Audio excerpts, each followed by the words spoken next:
My name is Chloe. I'm 30 years old, and I live in a quiet suburb just outside of Chicago. Most mornings, my routine is simple: brew a cup of coffee, listen to the local weather, and walk to my marketing job 3 blocks away. Life feels peaceful in its own predictable way, like a calm lake untouched by the storms it once survived. This weekend had been our annual family reunion. Laughter, hugs, shared meals. On the surface, everything seemed picture-perfect.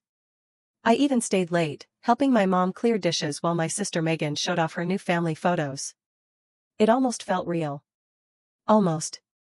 As I pulled into my driveway that night, the streetlights casting long shadows across the sidewalk, I thought to myself, maybe things were finally changing. Maybe the past was just that, the past. I didn't know yet. Sometimes, the deepest cracks hide under the brightest smiles. Growing up, I always knew I was the stable one. The reliable one. The one no one had to worry about. Megan, my older sister by 3 years, was the shining star. Charming, outgoing, the one who always seemed to need a little extra help. New car payments? Chloe can chip in. Last-minute rent troubles? Chloe will understand. And I did. Every time. Mom would call late at night, her voice dripping with sweetness. Chloe, honey, your sister's had a rough month. You're doing well, right? Can you help out? Dad would add his quiet approval from the background, never directly asking, but always expecting. At first, it felt like love. Helping family. Isn't that what you're supposed to do? I gave and gave. Quietly. When Megan lost her job, I covered her utilities. When Mom's car broke down, I wired money without hesitation. When Dad mentioned a temporary loan for home repairs, I dipped into my savings. They called me successful because I didn't complain. Because I didn't say no. The truth was, I learned early that being self-sufficient wasn't a badge of honor in my family, it was a permission slip. Permission for them to lean harder. Permission for them to never ask how I was holding up. I thought if I kept giving, maybe one day they'd see me. Not as a wallet. Not as a fallback plan. But as their daughter. Their sister. But that recognition never came. Holidays blurred into cycles of giving and silence. Birthdays came and went without so much as a phone call unless someone needed something. The last time Megan called without asking for money was 2 years ago, and even then, it ended with a favor tucked neatly at the end of the conversation. Still, I told myself it was just the way family worked. Messy, complicated, uneven. I told myself loyalty meant swallowing the bitter parts. But deep down, something small and stubborn remained. A part of me that wondered. Would they still reach out if I had nothing left to give? I never dared to test it. Until life decided to test it for me. 2 days after the reunion, I was back at my apartment, curled up on the couch with a cup of tea, trying to shake off the exhaustion that always followed family gatherings. On a whim, I opened my banking app to schedule my usual bill payments. At first, I thought I had entered the wrong account. The balance stared back at me, less than $100. I blinked, refreshed the app. Same number. The world seemed to tilt slightly. Just a few days ago, I had over $8,000 saved. Enough to cover my bills for months. Enough to breathe easy. My hand started to shake as I scrolled through the transaction history. Unauthorized withdrawals. Large amounts. All traced back to the same weekend I was at my parents' house. I called the bank immediately. After the usual security questions, the representative confirmed what I feared most. The transactions were made from a recognized device linked to your account. The IP address?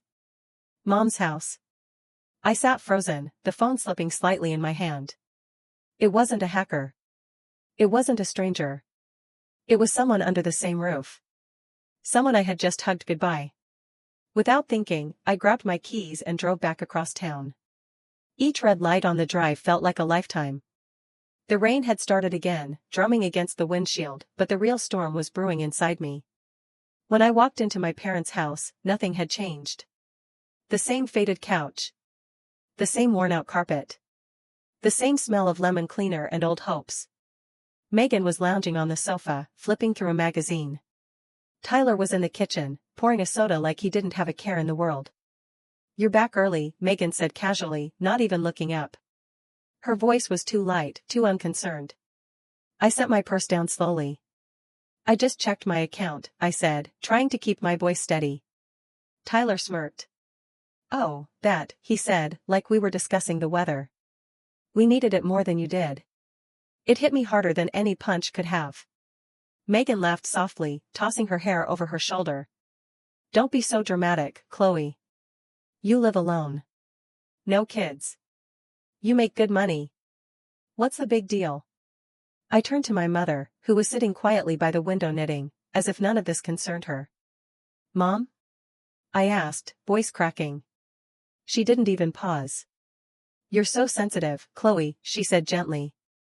Family helps each other. You have more. What's wrong with sharing a little? Dad didn't even look up from his newspaper. It's family business. Don't be harsh. I stood there, feeling the floor drop out from under me. Amanda's voice floated over again. You can earn it back. No need to get so worked up. I stared at them, people I had loved, trusted, sacrificed for, and realized something cold and final. They didn't feel guilty. They didn't even think they were wrong. I wasn't a daughter. I wasn't a sister. I was just the easiest ATM they knew. Without a word, I grabbed my purse. Mom's voice followed me lazily as I reached the door. Don't forget Sunday dinner, sweetheart. I paused, hand on the doorknob, feeling the weight of everything crash over me. I looked back once, not for permission, not for understanding, just to remember. If you think I'll let this go, I said quietly, just wait. Megan laughed again. Oh, Chloe. You're so theatrical. Outside, the rain kept falling. Inside me, a new storm had just begun. The rain followed me home, streaking the windows with thin rivers of water as I sat in my parked car, staring into the night. I didn't cry. I didn't scream. I just sat there, hands gripping the steering wheel, the weight of realization pressing down harder with every passing second. They hadn't made a mistake. They hadn't slipped up in a moment of desperation. They had made a choice, one they didn't even think was wrong. For years, I had convinced myself that helping them was a sign of love, of loyalty. That being needed was proof I belonged. Tonight shattered that illusion. I wasn't family to them. I was a resource. A backup plan. A safety net they felt entitled to. I unlocked my phone and scrolled through old messages, requests for help, rushed pleas for money, thinly veiled expectations disguised as gratitude. Not once had anyone asked how I was doing. Not once had anyone said thank you without it being followed by another need. The ache in my chest wasn't just about the stolen money. It was about all the years I had quietly poured myself out, hoping one day they would see me. I leaned back in the seat, closed my eyes, and made a decision, not out of anger, not out of spite, but out of something stronger, self-respect. No more money. No more late-night transfers. No more saving them from themselves. I wouldn't confront them. I wouldn't demand repayment. I wouldn't beg for an apology that would never come. I would do the one thing they never expected. I would walk away. Quietly. Completely. Finally.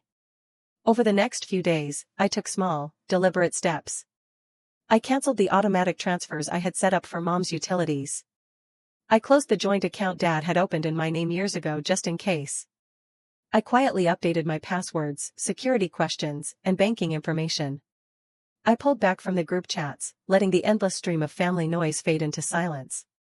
At work, I focused harder, throwing myself into projects that challenged me and reminded me of my worth. At home, I cleaned out closets, donated old clothes, rearranged furniture, small acts of reclaiming my space, my life. They called, of course. First Megan, then Mom. The tone was casual at first, pretending nothing had changed. When I didn't answer, the messages shifted, confused, then concerned, then irritated. But I stayed silent. I wasn't playing a game. I wasn't punishing them. I was simply choosing myself for the first time in a very long time. Some nights were harder than others. The loneliness crept in like a fog, whispering doubts, stirring old guilt. But even through the ache, I felt something stronger blooming beneath it. Freedom. Real, aching, terrifying freedom. And once you taste it, even for a moment, you can never go back. A week later, I was sorting through a drawer of old paperwork when I found it, a thin envelope tucked between outdated bank statements and insurance documents. It was addressed to me, but the return address caught my eye immediately. First National Credit Union. I hadn't banked there in years. Curious, I opened it. Inside was a letter confirming a personal loan application. A loan I never remembered applying for. My chest tightened as I skimmed the details. A $5,000 line of credit, opened 3 years ago. Payments were being made, small, inconsistent, but enough to keep it active and unnoticed. I sat down slowly, the room spinning slightly around me. The social security number listed? Mine. The signature at the bottom? Sloppy, rushed, but definitely not mine. I pulled out my laptop and logged into the credit union's online portal, using the account information listed. The activity showed payments from a shared checking account, one I vaguely recalled Dad insisting we open just for emergencies when I first moved out. Back then, I thought nothing of it. Family trusted family. Right? My stomach turned. I dug deeper. The payments weren't just from Dad's account. Some months, the payments had come directly from Mom's checking too. It was coordinated. Planned. I leaned back in the chair, staring at the screen, feeling a new layer of betrayal settle over me like dust. They hadn't just stolen from me once. They had been borrowing against my name, my credit, for years, counting on the fact that I would never look closely enough to notice. I closed the laptop and stared out the window, watching the last remnants of the afternoon sun fade behind the buildings. It wasn't about the money. It wasn't even about the deception. It was the realization that somewhere along the way, my trust had become an inconvenience to them. My goodwill, a loophole they could exploit. They hadn't asked because they knew the answer would have been no. They hadn't cared because, to them, my boundaries didn't matter. I thought back to every moment I had sacrificed for them. Every canceled vacation. Every late-night wire transfer. Every quiet prayer that maybe, someday, they'd appreciate it. And here was my answer. A hidden loan. Signed with my name, my future. I should have been furious. I should have been devastated. Instead, I felt an eerie calm settle over me. Like standing in the eye of a storm that had already passed. This wasn't a single betrayal. This was a pattern. A lifetime of small cuts I had ignored until they finally bled me dry. I picked up the loan letter, folded it neatly, and placed it into a file labeled lessons. Not evidence for a courtroom. Not ammunition for a fight. Just a quiet reminder. Of how far I had come. Of what I would never allow again. I wasn't planning revenge. I wasn't going to call and confront them. There was nothing left to say. They had made their choices.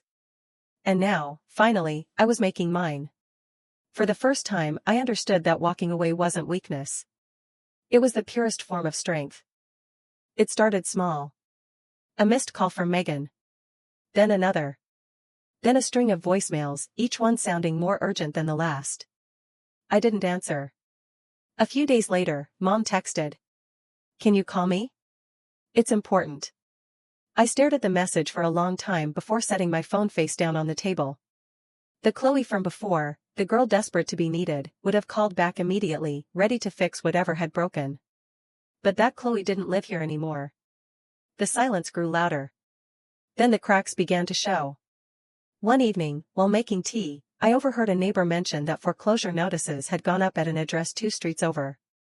Out of curiosity, or maybe old habit, I checked the public listings. There it was. My parents' house. Defaulted mortgage. 30 days to vacate. I stood in my tiny kitchen, the kettle whistling behind me, feeling nothing. No glee. No revenge. Just a quiet sadness for what could have been. I wondered if Mom had thought about calling me then. If she had considered, even for a moment, not because she needed money, but because she finally saw the cost of what they had done. But deep down, I already knew the answer. A week later, Megan showed up at my door. I didn't open it.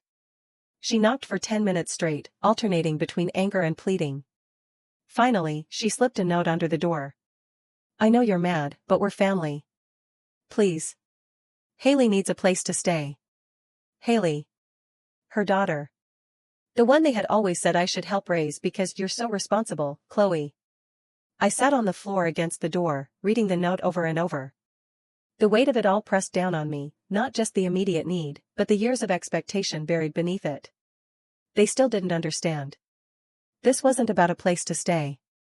This wasn't about money. This was about trust. And once broken, some things can't be rebuilt.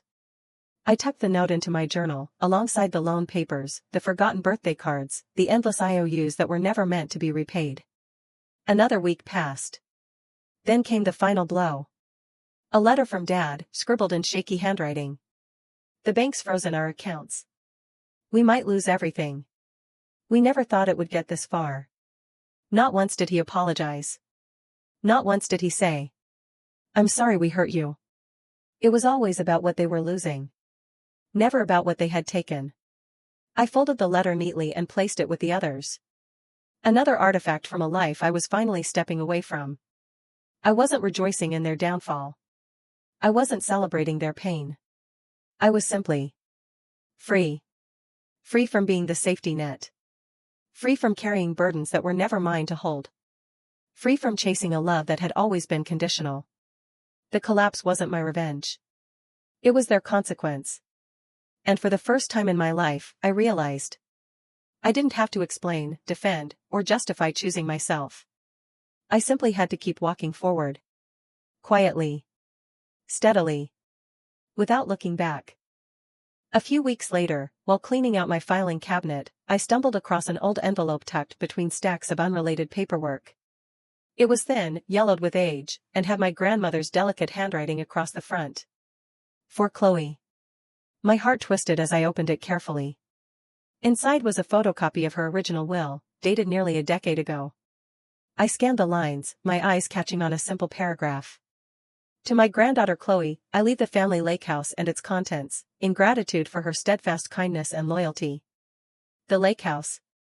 The place where I spent countless summers with her, fishing, reading, laughing under wide-open skies.